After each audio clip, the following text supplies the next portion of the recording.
أعوذ بالله من الشيطان الرجيم بسم الله الرحمن الرحيم الحمد لله رب العالمين اللهم صل على سيدنا محمد وعلى آل سيدنا محمد. ശ്രോതാക്കളെ, ഞാൻ പലപ്പോഴായി പറയാറുള്ള ഒരു വിഷയമുണ്ട്, ഒരു വാക്കുണ്ട്. അമ്പിയാക്കൾ മുഅ്ജിസത്ത് കാണിക്കുന്നതും ഔലിയാക്കൾ കറാമത്ത് കാണിക്കുന്നതും ദീനീ ദഅവക്ക് മാത്രമാണ്. മുസ്ലിം സമുദായത്തെ ഇൽമ കൊടുക്കാൻ വേണ്ടി, ദഅവ നടത്താൻ വേണ്ടി, അവരുടെ ഇടയിൽ കാര്യങ്ങൾ വ്യക്തമായി ദീനീകരിക്കാൻ വേണ്ടിയിട്ടാണ് അവർ ഉപയോഗിക്കാറ്. എവിടെയാണോ കുറവുള്ളത് അവിടെ അതവർ പരിഹരിക്കും. ഇത് മാത്രമല്ലാതെ അവരുടെ ഭൗതികമായ ആവശ്യങ്ങൾക്കോ മറ്റോ അവരത് കാണിക്കാറില്ല, കാണിക്കലുമില്ല, ഒരു കാലത്തും കാണിച്ചിട്ടും ഇല്ല. ഓരോ അമ്പിയാക്കളും കാണിച്ചിട്ടില്ല, ഒരു ഔലിയാക്കളും കാണിച്ചിട്ടില്ല. അപ്പോൾ ഔലിയാക്കളുടെ പ്രവർത്തനങ്ങളെടുത്ത് പരിശോധിച്ചാൽ, അവരുടെ കറാമത്തുകളെടുത്ത് പരിശോധിച്ചാൽ വ്യക്തമായി കാണാൻ പറ്റും അത് ദീനീ ദഅവയാണ്, മുസ്ലിം സമുദായത്തെ സംരക്ഷിക്കലാണെന്ന്. ഇപ്പോൾ ഞാൻ പറയട്ടെ, ബഹുമാനപ്പെട്ട മൂസാ നബി അലൈഹി ഇസ്ലാമിനെ അല്ലാഹു തആല ഖിദ്ർ അലൈഹി ഇസ്ലാമിൻ്റെ അടുത്തേക്ക് അയച്ചു. അത്രയും വലിയ ദർജയിൽ കിടക്കുന്ന ഒരു മൂസാ നബി അലൈഹി ഇസ്ലാമിനെ, കലീമുള്ളയാണ് മൂസാ നബി അലൈഹി ഇസ്ലാം, ഉലുൽ അസ്മിൽപ്പെട്ടതാണ്. അത്രയും വലിയ സ്ഥാനത്തിരിക്കുന്ന ഒരു നബിയെ സാധാരണ താഴേക്കടയിലുള്ള ഒരു നബീൻ്റെ അടുത്തേക്കാണ് അയക്കുന്നത് ഖിദ്ർ നബി അലൈഹി ഇസ്ലാം. അപ്പോൾ അവിടേക്ക് അയച്ചിട്ട് കാണിച്ചു തരുന്നു. എന്തിനു വേണ്ടിയിട്ട്? ഉമ്മത്ത് റസൂലുള്ളാഹി സ്വല്ലല്ലാഹു അലൈഹി വസല്ലം, ഉമ്മത്ത് ഹബീബുല്ലാഹി റസൂലുള്ളാഹി സ്വല്ലല്ലാഹു അലൈഹി വസല്ലം, റബ്ബിൻ്റെ ഹബീബിൻ്റെ ഉമ്മത്തിന് ഒരിക്കലും അബദ്ധങ്ങൾ സംഭവിക്കാൻ പാടില്ല. അതുകൊണ്ടാണ് ആ സംഭവം ഖുർആൻ എടുത്ത് പറഞ്ഞു തരുന്നത്. വേറെ ആരും അത് പറയാതെ ഖുർആൻ എടുത്ത് പറഞ്ഞു തരുന്നതിൻ്റെ കാരണം, അല്ലാഹു തആല ലോകോൽപ്പത്തി മുതൽക്ക് തന്നെ ചെയ്തു വെച്ച സംവിധാനങ്ങളൊക്കെയും അത് റസൂലുള്ളാഹി സ്വല്ലല്ലാഹു അലൈഹി വസല്ലം തങ്ങളുടെ ഉമ്മത്തിനുള്ളതാണ്, അവർക്കുള്ള നേർമാർഗം പ്രാപിച്ചതാണ്. ഇവിടെ ഖിദ്ർ നബി അലൈഹി ഇസ്ലാമും മൂസാ നബി അലൈഹി ഇസ്ലാമും കണ്ടെത്തി അവസാനം കൂടെ പോയ സമയത്ത് ചർച്ച ഒന്നും നമ്മളിപ്പോൾ കൂടുതൽ പറഞ്ഞ് വീഡിയോ കൂട്ടണ്ട, എല്ലാവർക്കും അറിയണതാണ്. നമ്മൾ തമ്മിൽ ഒക്കൂലെന്ന് പറഞ്ഞൊക്കെ എല്ലാവർക്കും അറിയണം ഇപ്പോൾ തന്നെ. ഏതായാലും പോയി ആദ്യം തന്നെ ചെയ്തത് നല്ലൊരു ഭംഗിയുള്ള കപ്പലിൻ്റെ മുൻഭാഗം പൊളിക്കുകയാണ് ചെയ്തത്. കയറി ചെല്ലുന്ന ഭാഗം തന്നെ പൊളിച്ചു. അപ്പോഴത്തേക്ക് മൂസാ നബി അലൈഹി ഇസ്ലാമിന് ശരീഅത്തനുസരിച്ചിട്ട് കാര്യങ്ങൾ നോക്കുന്ന മനുഷ്യരാണ്. അപ്പം ചോദിച്ചു, ഉടനെ തന്നെ മറുപടി പറഞ്ഞു. അങ്ങനെ ഇതിൻ്റെ മറുപടി പറഞ്ഞിട്ടില്ല, വ്യക്തമായിട്ട് മൂസയെ നമ്മൾ തമ്മിൽ ഒക്കൂല നേരത്തെ പറഞ്ഞു. ഏതായാലും അതങ്ങനെ കഴിഞ്ഞു. കുറച്ചങ്ങോട്ട് ചെന്നപ്പോൾ ഒരു നല്ല കുറച്ച് കുട്ടികൾ കളിക്കുന്നതിൻ്റെ ഇടയിൽ നിന്ന് നല്ല സ്വഭാവം തോന്നിപ്പിക്കുന്ന സുന്ദരനായ നല്ലൊരു കുട്ടിയുടെ കഴുത്ത് ഞെരിച്ച് കൊന്നു കളഞ്ഞു. അപ്പോഴത്തേക്കും പണ്ഡിതനാവുന്ന, ശരീഅത്തനുസരിച്ച് പ്രവർത്തിക്കുന്ന പണ്ഡിതനാവുന്ന മൂസാ നബി അലൈഹി സ്വലാം വീണ്ടും പറഞ്ഞു, ഇനിയൊന്നുണ്ടായാൽ നമ്മൾ തമ്മിൽ പിരിയുമെന്ന് പറഞ്ഞു. കുറച്ചായിട്ട് പോയപ്പോൾ ഒരു നാട്ടിൽ ചെന്ന് ആരും സഹകരിച്ചില്ല, ഒരു മോനും സഹകരിച്ചില്ല. അങ്ങനെ ഒരു വീട്ടിൽ ചെന്ന് കുറച്ച് വെള്ളം ചോദിച്ചപ്പോൾ അതും കൊടുത്തില്ല. അപ്പം പറഞ്ഞ് പിന്നെ അങ്ങോട്ട് പോകുന്ന ഞാൻ പറഞ്ഞ്, ഒരു കെട്ട് മതിലുണ്ട് ആ പുരക്കാരൻ്റെ പറമ്പിൽ, ആ വീട് നിൽക്കുന്നതിൻ്റെ പറമ്പിൻ്റെ ഒരു മൂലയിലുണ്ട് ഒരു മതിൽ, ഇത് നന്നാക്കി കൊടുക്കുന്ന തിരക്കിലാണ്. അതിന് മൂസാ നബി അലൈഹി ഇസ്ലാമിൽ ചോദിച്ചു. ഏതായാലും കെട്ടിക്കഴിഞ്ഞപ്പോൾ ചോദിച്ചപ്പോൾ പറഞ്ഞു, മൂസയെ നമ്മൾ കഴിഞ്ഞു, ഒരാൾക്ക് ബൈനിയോ ബൈനക്ക് നമ്മളത് കഴിഞ്ഞു. അതിനുകൊണ്ട് തന്നെ എന്ത് ചെയ്തു, കാര്യങ്ങളൊക്കെ ബോധ്യപ്പെടുത്തി കൊടുത്തു. അപ്പം പണ്ഡിതൻ്റെ മുമ്പിൽ ബോധ്യപ്പെടുത്തി കൊടുത്ത് കൊള്ളണം. ഇവിടെയാണ് അതിൻ്റെ വിഷയം കിടക്കുന്നത്. ഏത് ആരിഫീങ്ങളായ ഔലിയാക്കളാണെങ്കിലും പണ്ഡിതന്മാരുടെ ഇടയിൽ സംശയം വന്നാൽ അത് അവർ ശരിക്കും തിരിച്ചു കൊടുത്തോളണം. അത് എല്ലാ ഔലിയാക്കളും ചെയ്തത് നമുക്ക് കാണാൻ പറ്റും. മൂസാ നബി അലൈഹി ഇസ്ലാമിന് ഖിദ്ർ നബി അലൈഹി ഇസ്ലാം പറഞ്ഞു കൊടുത്തു. ഞാൻ ആദ്യം കപ്പൽ പഠിച്ചത് കാരണം അറിയോ? അത് കുറേ യതീമക്കളായ സാധുക്കളായ യതീമക്കളെ മുഅ്മിനീങ്ങളുടേതാണ് അത് കപ്പൽ. അങ്ങേപ്പുറത്ത് കടൽ കൊള്ളക്കാരുണ്ട്, അവർ കപ്പൽ പിടിക്കും, എല്ലാ കപ്പലും പരിശോധിച്ച് അവർ പിടിക്കും, നല്ല കപ്പൽ പിടിച്ചെടുക്കും, മറ്റോ കപ്പൽ ഒഴിവാക്കും. ഞാനിത് പൊടിച്ചതിൻ്റെ കാരണം അവിടെ അവരത് പിടിച്ചെടുക്കാതെ കപ്പലിനെ ഒഴിവാക്കാൻ വേണ്ടിയിട്ടാണ്. രണ്ടാമത്തത് പറഞ്ഞു കൊടുത്തു, ഈ കുട്ടി കാഴ്ചയിൽ നല്ല സ്വഭാവക്കാരാണ്. ഇപ്പോഴത്തെ മൗദൂദി മുജാഹിദ് കാദ്യാനികളെ പോലത്തെ ഒരുത്തം കെട്ട കമ്പനി എന്ന് പറയണം. സ്വഭാവം കണ്ടാൽ ആരും തെറ്റിദ്ധരിച്ച് പോകും. അവൻ്റെ മാതാപിതാക്കളൊക്കെ സ്വാലിഹ്യങ്ങളാണ്, ഇവൻ കാരണമായിട്ട് അവരൊക്കെ കുഫറിലേക്ക് നയിക്കപ്പെട്ടു പോകും. അതുകൊണ്ടാണ് അവിടെ അത് ചെയ്തത് എന്ന്. മൂന്നാമത്തത് കെട്ടുപൊട്ടിച്ചതിനെ പറ്റി മൂസാ നബി അലൈഹി സ്വലാമിനോട് വിശദീകരിച്ച് കൊടുക്കുന്നു. കെട്ടിൻ്റെ അടിയിൽ, ആ ചുണരിൻ്റെ അടിയിൽ ഒരു സ്വർണമുണ്ട്. അത് ആ യതീമക്കളായ മക്കളുടെ മാതാപിതാക്കൾ ഒരാൾ, ഒരു മുഅ്മിനായ മനുഷ്യൻ നിക്ഷേപിച്ചതാണ് മക്കളുടെ ഭാവി ജീവിതത്തിന് വേണ്ടിയിട്ട്. അപ്പോൾ ആ കെട്ടിൻ്റെ അടിയിലുള്ളതെന്നാണ് ഇവൻ കണ്ടാൽ ഇവൻ എടുത്തോണ്ട് പോകും. അപ്പം മറ്റേ സാധുക്കൾക്കുള്ളതാണത്, അവരിലേക്ക് തന്നെ അതെത്തേണ്ടതുണ്ട്. അപ്പോൾ കെട്ട് നന്നാക്കി അത് കെട്ടിക്കൊടുത്താൽ പിന്നെ അത് പൊളിച്ചു നോക്കണ പരിപാടിയില്ല. അതാണ് ചെയ്തതെന്ന് പറഞ്ഞെങ്കിലും നമ്മൾ പറഞ്ഞു വരുന്നത് ഇതൊക്കെ ആദരവായ നബി സല്ലല്ലാഹു അലൈഹി വസല്ലം തങ്ങളുടെ ഉമ്മത്തിനെ സംരക്ഷിക്കാനുള്ളതാണ്, മറ്റൊന്നും ചെയ്തിട്ടില്ല. അള്ളാഹുവിൻ്റെ ഔലിയാക്കൾ ചെയ്യുന്നതൊക്കെയും അങ്ങനെയാണ്. വെളിയങ്കോട് ഉമർഖാദി ചെയ്തതുണ്ട്, മമ്പർ തങ്ങൾ പാപ്പ ചെയ്തതുണ്ട്, അതുപോലെ തന്നെ പിന്നെ മഖ്ദൂമി തങ്ങൾ ചെയ്തതുണ്ട്, ഇങ്ങനെ അതുപോലെ തന്നെ മുഹ്യിദ്ദീൻ ശൈഖ് തങ്ങൾ ചെയ്തതുണ്ട്. അങ്ങനെ ആരിഫീങ്ങളായ ഔലിയാക്കൾ ചെയ്യുന്നതൊക്കെ തന്നെ അത് ദീനി ദഅവയാണ്. അവർ കാണിക്കുന്ന കറാമത്തുകളൊക്കെ തന്നെയും അത് ദീനി ദഅവയാണ്. ഇവിടെ ഞാനിത് പറയാനുണ്ടായ കാരണം ബഹുമാനപ്പെട്ട മുദബ്ബിറുൽ ആലം മടവൂർ മഹാനൊരു ഒരു കറാമത്ത് കാണിച്ചു. ആ കാണിച്ചപ്പോഴത്തേക്ക് അത് അവിടുത്തെ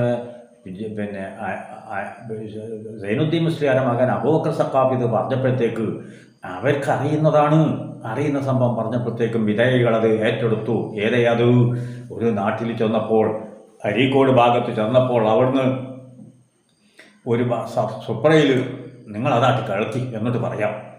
അതിനെ മറ്റവർ കളിയാക്കിയത് അത് നമുക്ക് പറയാം. ഇൻഷാ അല്ലാഹ് നിങ്ങളതൊന്ന് കളക്കൂ ഇൻഷാ അല്ലാഹ്, എന്നിട്ട് ആവാം അടുത്തത്.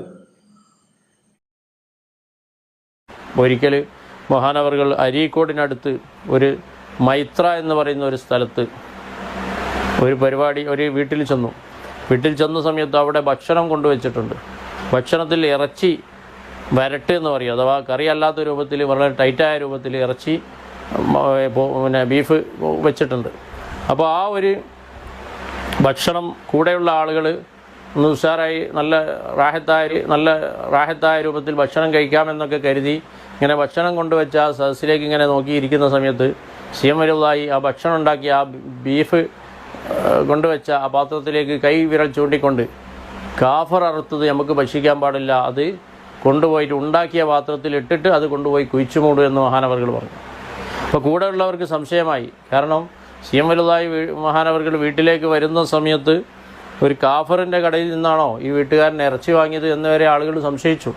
അപ്പോൾ ഈ വീട്ടുകാരനോട് ചോദിച്ചു, നിങ്ങൾ എവിടെ നിന്നാണ് ഈ മാംസം വാങ്ങിയത്? അപ്പോൾ അയാൾ പറഞ്ഞു, ഞാൻ വാങ്ങാറുള്ള മുഹമ്മാക്ക എന്ന് പറയുന്ന അരീക്കോടിലുള്ള ഒരു കച്ചവടക്കാരനാണ്, മുഹമ്മാക്ക എന്ന് പറയുന്ന അദ്ദേഹത്തിൻ്റെ കടയിൽ നിന്നാണ് ഞാൻ വാങ്ങിയത് എന്ന് പറഞ്ഞു. ഏതായാലും സിഎം വലുതായുടെ വാക്ക് സ്വീകരിച്ചുകൊണ്ട് ആ മാംസം ഉണ്ടാക്കിയ പാത്രത്തിലിട്ട് അത് കൊണ്ടുപോയി കുഴിച്ചു മൂടി. അങ്ങനെ ആ ഭക്ഷണം അവിടെ നിന്ന് മാറ്റി അത് കൊണ്ടുപോയി കുഴിച്ചു മൂടി. എന്നിട്ട് മഹാനവറുകളുടെ കൂടെ ഉണ്ടായിരുന്ന ഖാദിമീങ്ങൾ അവർക്കൊരു സംശയം, ഈ മാംസത്തിൽ എന്തോ ഒരു പിഴവ് വന്നിട്ടുണ്ട്, അതുകൊണ്ടാണല്ലോ മഹാനവറുകൾ ഇങ്ങനെ സൂചന പറഞ്ഞത്.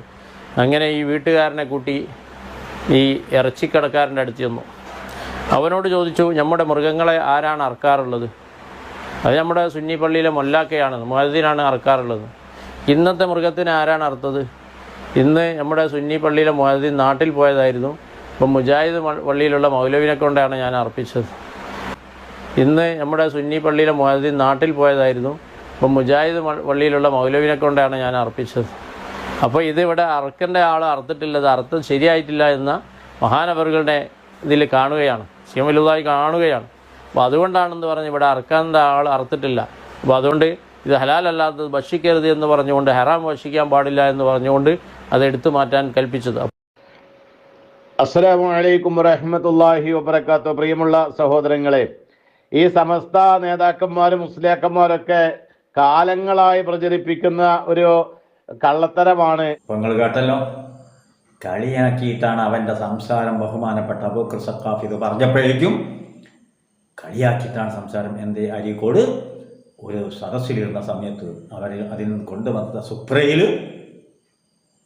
നജസായ ഇറച്ചിയുണ്ട്, കാഫർ അർത്ഥ ഇറച്ചിയുണ്ട്, അത് ഉപയോഗിക്കാൻ പാടില്ല എന്ന് പറഞ്ഞ് നീക്കി.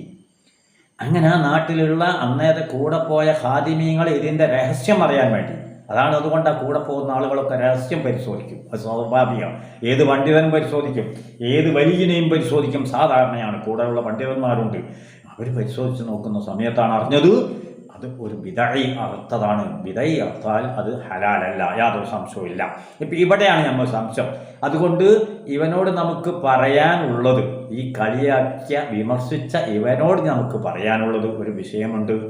സുഹൃത്തെ, ദീനുൽ ഇസ്ലാം എന്നത് താൻ കണ്ടതുപോലെ അല്ല. നീ ഇറക്കിയ വീഡിയോയിൽ വേറെയും വിഷയത്തിന് സംസാരിക്കാനുണ്ട്, പക്ഷെ എനിക്ക് സമയം കിട്ടാത്തത് കൊണ്ടാണ്. ഒരുപാട് വിഷയം ഉണ്ടായിട്ട് സംസാരിക്കാനുണ്ട്. ഇൻഷാ അല്ലാഹ് സമയം കിട്ടുമെങ്കിൽ ഞാൻ സംസാരിക്കാം. പിന്നെ ബിദഅത്തുകാർ അത് മുസ്ലിം അല്ല. ഉള്ള പച്ച മലയാളത്തിൽ പറഞ്ഞാൽ അവർ മുസ്ലിമേ അല്ല. എനിക്ക് മുസ്ലിമാണെന്നൊരു തോന്നലുണ്ട്. അല്ല, ആദരവായ നബി സല്ലല്ലാഹു അലൈഹി വസല്ലം തങ്ങൾ പഠിപ്പിക്കുന്ന ഒന്നുണ്ട്. എൻ്റെ ഉമ്മത്ത് 73 വിഭാഗമായി പിരിയും. അതിൽ നിന്ന് ഒന്ന് മാത്രം എൻ്റെ അപ്പുറം സ്വർഗത്തിലും മറ്റെല്ലാം നരകത്തിലുമാണെന്ന് നബി സല്ലല്ലാഹു അലൈഹി വസല്ലം തങ്ങൾ, അതേ നബി സല്ലല്ലാഹു അലൈഹി വസല്ലം തങ്ങൾ തന്നെ പഠിപ്പിക്കുന്നു, മുഅ്മിനീങ്ങൾക്ക് നരകം ഹറാമാണ്, കാഫിറിന് സ്വർഗവും ഹറാമാണ്. ഇത് രണ്ടും കൂട്ടി യോജിച്ച് ഒന്ന് ചിന്തിച്ചാൽ മതി. നിന്നെപ്പോലെ ഫിത്ന ഉണ്ടാക്കുന്ന ആളുകൾക്ക് അത് ബാധകമാവില്ല. അത് അന്നത്തെ എതിരാളികൾക്കും ബാധകമായിട്ടില്ല. നമ്മൾക്കൊക്കെ അറിയുന്നതല്ലേ. മുനാഫിക്കീങ്ങളായ ആളുകൾ എന്തെല്ലാം കാര്യത്തിന് നബി സല്ലല്ലാഹു അലൈഹി വസല്ലം തങ്ങൾ എതിർത്ത് സംസാരിച്ചിട്ടുണ്ട്. പക്ഷേ അതിൻ്റെ പിൻഗാമികളായ ആളുകൾ പിൽക്കാലത്ത് അവരുടെ മുതുകിലൂടെ കടന്നു വന്ന ആളുകളിൽ പെട്ടതാണ് പിൽക്കാലത്ത് പഴച്ചുപോയ മക്കളൊക്കെ തന്നെ. നമുക്കറിയാലോ, ഇബ്നു തൈമിയ്യയും അതുപോലെ തന്നെ എല്ലാവരും പരമ്പരയും എടുത്തു നോക്കുന്ന സമയത്ത് അന്നേത്തെ എതിർ പറഞ്ഞ ആളുകളുടെ പിൻഗാമികളാണ് അവർ. അപ്പം മുതുകിൽ അന്നേരെ ഉണ്ട് ഈ സാധനങ്ങൾ എന്നതല്ലാതെ നിങ്ങൾ പറ്റിയിട്ടും ഞങ്ങൾക്ക് അത്രേ പറയാനുള്ളൂ. ആദരവായ നബി സല്ലല്ലാഹു അലൈഹി വസല്ലം തങ്ങൾ ഇവിടെ പഠിപ്പിച്ചു തന്നിട്ടുണ്ട്. ഇവിടെ മടവൂർ മഹാനര് ചെയ്തത് എന്താണ്? സ്വാഭാവികമായിട്ടും അറബിനെ സൂക്ഷിച്ചു കൊള്ളണം ഭക്ഷിക്കുന്നവരൊക്കെ തന്നെ എന്ന ഇൽമാണ് അവിടെ കൊടുത്തത്. ആരെങ്കിലും വീഡിയോന്ന് കാണുമ്പോഴത്തേക്ക് ഇറച്ചി കാണുമ്പോഴത്തേക്ക് വാങ്ങിക്കൊണ്ട് വരാൻ പാടില്ല. അതൊരു മുസ്ലിം അർത്ഥതാണോ എന്ന് നോക്കണമെന്ന് ഒന്ന് ഇൽമ. അതാണ് ആമായിട്ടുള്ളൊരു ഇൽമാണ്. ഇപ്പം യൂട്യൂബിലൂടെ കോടാനുകൂടി ആളുകൾ അത് കേട്ടു കഴിഞ്ഞു. അതുകൊണ്ട് തന്നെ അതൊരു ഇൽമിനെ പകർന്നു കൊടുത്തു. ഖിയാമനാളോളം വരുന്ന എല്ലാവർക്കും സൈഫനാക്ക് ശേഷം സൈഫന ഇൽമ കൊടുത്തു. രണ്ടാമത്തത്, അള്ളാൻ്റെ ആരിഫ്യങ്ങളായ ഔലിയാക്കളെ പറ്റിക്കാൻ ആരെക്കൊണ്ടും കഴിയില്ല എന്നൊരു ഇൽമാടെ വേറുണ്ട്. കാരണം കാണുമ്പോഴത്തെ തിരിയും. ആദരവായ നബി സല്ലല്ലാഹു അലൈഹി വസല്ലം ഞങ്ങളെടുത്ത് ഭക്ഷണം എത്തിയിരുന്നു, വായയിൽ വെച്ച് ചവച്ച് തുപ്പിക്കളഞ്ഞു. എനിക്കത് പറ്റിയല്ല. അതിൻ്റെ അർത്ഥം എന്താ? എനിക്കിതൊക്കെ കാണാൻ കഴിയൂന്നാ. ഇങ്ങനെ തുടങ്ങി ഒട്ടകം പോയപ്പോൾ ഞാൻ പലപ്പോഴും ഉപയോഗിക്കുന്ന ഹദീസാണത്. മുനാഫിക്ക് കളിയാക്കിയെങ്കിൽ ആദരവായ നബി സല്ലല്ലാഹു അലൈഹി വസല്ലം തങ്ങൾ പറഞ്ഞു, മുനാഫിക്കീങ്ങൾ പലതും പറയും, നിങ്ങളത് വിശ്വസിച്ച് പോകരുത് സുന്നികളെ. വിധേയികളായ മുനാഫിക്കീങ്ങൾ പലതും പറയും, നിങ്ങളത് വിശ്വസിച്ച് പോകരുത്. എൻ്റെ ഒട്ടകം എവിടെ പോയതെന്ന് എനിക്ക് എൻ്റെ റബ്ബ് കാണിച്ചു തരുമെന്ന് പറഞ്ഞിട്ട് പറഞ്ഞു കൊടുത്തു. ഇന്ന മലഞ്ചെരുവിൽ ഇന്ന മരത്തിൻ്റെ മുകളിൽ ഇന്ന രൂപത്തിൽ കുടുങ്ങിക്കിടക്കേണ്ടി കഴിച്ചുകൊണ്ട് വരികയെന്ന്. എല്ലാ സഹാബത്തേക്കാളും പോയി, മുനാഫിക്കും പോയി. അവന് എളുമ്പ്യനായി. പക്ഷെ അവൻ നിർത്തിയോ? ഇന്നത്തെ വജാഹിദിൻ്റെ വായിക്ക് നിർത്തിയോ? ഈ പ്രസംഗിച്ച ഇവനെ പോലെ നിർത്തിയോ? നിർത്തിയിട്ടില്ല. ഈ പ്രസംഗിച്ച ആര്? മടവൂർ അബൂബക്കർ സഖാഫി പ്രസംഗിച്ചതിനെ എതിരെ സംസാരിച്ച, കളിയാക്കി സംസാരിച്ച, എഴുതി വിട്ടവനോ പോലത്തെ ആളുകൾ നിർത്തൂല. നിർത്തുമെന്ന് പ്രതീക്ഷ ആരും കാത്തിരിക്കുകയും വേണ്ട. സുന്നത്ത് ജമാഅത്തിൻ്റെ അഖീദ അത് വ്യക്തമാണ്. അത് ആദരവായ നബി സല്ലല്ലാഹു അലൈഹി വസല്ലം തങ്ങൾ കാണിച്ചു തന്നതാണ്. അമ്പിയാക്കളെ മൊത്തം ചരിത്രം പറഞ്ഞ് പഠിപ്പിച്ചു തന്നതാണ്. അല്ലാഹു തആല വ്യക്തമായി രൂപകൽപ്പന ചെയ്ത് വ്യക്തമായി വൃത്തിയാക്കിയ മതമാണ് ദീനുൽ ഇസ്ലാം. അതിൻ്റെ മക്കൾ അള്ളാഹിൻ്റെ ആരിഫ്യങ്ങളായ ഔലിയാക്കൾ ഒരു വിഷയം നടത്തുമ്പോൾ എന്തിനു വേണ്ടി എന്ന് പരിശോധിക്കുകയേ ചെയ്യുള്ളൂ. അതല്ലാതെ അതിനെ കളിയാക്കി നടക്കൂല, അതൊരു കുഫ്രാക്കി കാണൂല. ഇവിടെ വിധേയികളുടെ അവസ്ഥ മറ്റൊന്നാണ്, നല്ലതിൽ നിന്ന് തടയുക. പിശാചിൻ്റെ പണി നല്ലതിൽ നിന്ന് തടയുക. മറ്റു പണിയൊന്നും ഒലയിലില്ല. ഇവിടെ ഏതായാലും അർത്ഥത്താലും പല ഇറച്ചിപ്പീടി ഇപ്പം നമുക്ക് കാണാം. വിധയാണ് അർത്ഥം കൊടുക്കുന്നത്. എന്നിട്ടോ സുന്നികളെ കല്യാണപ്പുരയിൽ അതും അതുകൊണ്ട് തന്നെ കല്യാണപ്പുരയിൽ നിന്ന് തിന്നൽ നിർത്തേണ്ടി വന്നു. അതുപോലെ തന്നെ വേറെ ഏതെങ്കിലും പുരയെ പോയി കഴിഞ്ഞാൽ അത് മന്തി കൊണ്ടുവരുന്നിടത്തുള്ള മന്തി ഏതാ? വിധയി കൊന്നത്. അപ്പം അതുകൊണ്ട് തന്നെ മൗലൂദിനടക്കം പോകാൻ പറ്റാത്തൊരു ഗതികേടായിട്ടുണ്ട്. ഇനിയെങ്കിലും പണ്ഡിതന്മാർ സൂക്ഷിച്ച് സംസാരിക്കണേ, അതിനെതിരിൽ പറഞ്ഞേ മതിയാവൂ. കിട്ടുന്ന ഇറച്ചി കാണുമ്പോഴത്തേക്ക് വാരി തിന്നുന്നതിൽ നിന്ന് നമ്മളൊന്ന് മാറി നിൽക്കേണ്ടിയിരിക്കുന്നു. നമ്മൾക്കുണ്ടാകുന്ന ഇന്നത്തെ കുഴപ്പങ്ങളുടെ ഒക്കെ കാരണം, ഈ ഫിത്നയുടെ ഒക്കെ കാരണം, മുസീബത്തിൻ്റെ കാരണം, പല സീസ് നമുക്ക് മുസീബത്ത് വന്നുകൊണ്ട് നിൽക്കുകയാണ്. ഇതിൻ്റെ ഒക്കെ കാരണം നമ്മുടെ ജീവിതം നമ്മൾ തിരുത്തിയിട്ടില്ല, നമ്മൾ അനുസരിക്കുന്നവരെ ജീവിതവും നമ്മൾ തിരുത്തിയിട്ടില്ല. സ്വാഭാവികമായിട്ട് ഞാൻ എല്ലായിടത്തും ചെന്നാൽ പറിച്ചു തിന്നല്ല, ചില സ്ഥലത്ത് വെള്ളം അറച്ചു തിന്നുകയും ചെയ്യും. കാരണം എന്താ, അവർ ഒന്നുകിൽ ഒരു പോയി തറച്ചു കൊടുക്കും, അല്ലെങ്കിൽ പറ്റിയ ആളെടുത്ത് തന്നെ വാങ്ങുള്ളൂ. അങ്ങനത്തെ ഒരവസ്ഥ ഉണ്ട്. ഏതെങ്കിലും ആൾക്കാരെ പിടിച്ചാട്ട് ഏൽപ്പിക്കൂല, കൊല്ലണ പരിപാടിക്ക് നിൽക്കൂല. അതുകൊണ്ട് തന്നെ ഓരോരുത്തരും ചിന്തിക്കുന്നത് നന്ന്. അതിനുള്ള ഇൽമാണ് മുദബ്ബിറുൽ മഹാനരു അന്ന് അരീക്കോട് വെച്ച് കാണിച്ചു തന്നതു.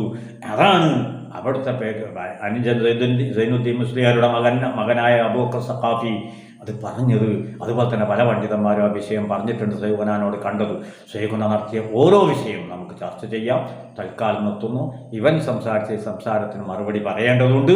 ഇൻഷാ അല്ലാഹ് ബാക്കിയോടെ ഉണ്ട്. ഇവൻ പിന്നെ മുസ്ലിമീങ്ങൾ തമ്മിലുള്ള ബന്ധം എന്നൊക്കെ പറഞ്ഞ് കുറച്ച് സംസാരിച്ചിട്ടുണ്ട്. നമുക്ക് ഓരോ ഖണ്ഡികയെടുത്തിട്ട് സംസാരിക്കാം, സമയം കിട്ടുമെങ്കിൽ സംസാരിക്കാം. അത്രമാത്രം പറഞ്ഞ് ഞാൻ നിർത്തട്ടെ. വാഖിറു ദഅവാനാ അൽഹംദുലില്ലാഹി റബ്ബിൽ ആലമീൻ. അസ്സലാമു അലൈക്കും വറഹ്മത്തുള്ളാഹി.